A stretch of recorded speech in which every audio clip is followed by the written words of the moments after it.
भारतीय जनता पार्टीच्या महिला आघाडीच्या प्रदेश उपाध्यक्षा रश्मिताई बागल यांची उमेदवारी असल्यामुळे करमाळा तालुक्यातील पांडे जिल्हा परिषद गट चांगलाच चर्चेत आला आहे। रश्मिताई बागल यांच्या उमेदवारीमुळे येथील निकालाकडे संपूर्ण सोलापूर जिल्ह्याचे लक्ष लागलेले आहे। दरम्यान सर्वांचेच लक्ष लागलेल्या पांडे जिल्हा परिषद गटामध्ये भाजपच्या वतीने निवडणूक रिंगणात असणाऱ्या रश्मिताई बागल यांच्या विरोधात जिल्हा परिषदेच्या माजी सदस्या राणीताई वारे या राष्ट्रवादी काँग्रेस पक्ष शरदचंद्र पवार गटाकडून निवडणूक रिंगणामध्ये आहेत।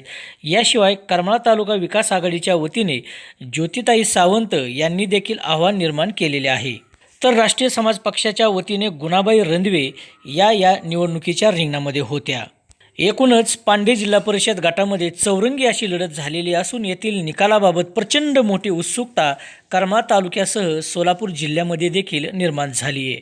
मित्रांनो, तुम्हाला काय वाटते? पांडे जिल्हा परिषद गटामध्ये नेमका कोणता उमेदवार विजयाचा गुलाल उधळणार याबाबतची तुमची मते कमेंट करून नक्की सांगा।